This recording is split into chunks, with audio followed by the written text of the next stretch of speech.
And I worked at Cardlytics, and I knew it was a true big data company due to the volumes of data involved. Were there any weird and wacky or novel uses of data sciences that you saw there?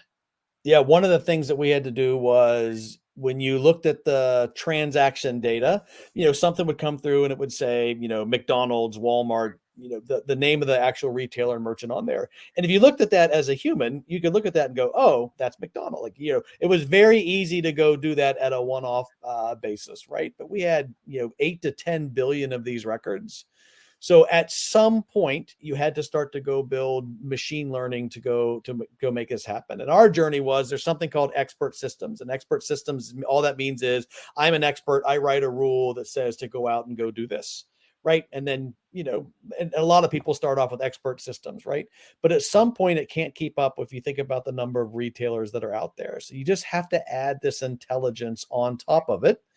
And it is amazing what can happen in the natural language processing and all these different fields. It starts to bleed a little bit over into AI.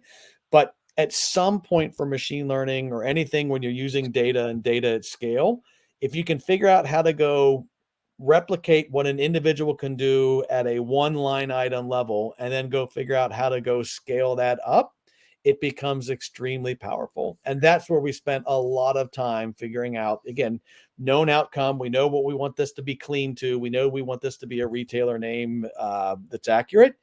But doing that across 8 billion plus records becomes extremely cumbersome unless you have the machine learning on top of it, right?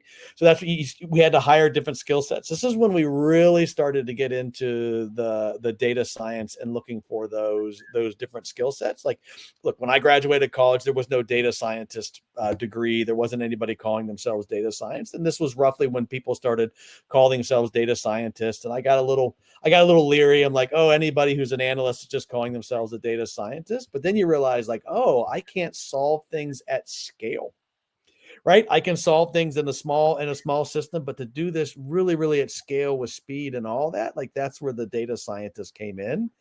And so now, rather than hiring hundreds of people to go do what we could kind of do on the low scale solution, like you didn't have to do that. You could handle the scale, you would have the machines going out there, and then you actually had these experts spend times making sure that the outcomes were correct so that the model could continue to learn and grow from that standpoint, supervised to use those terms.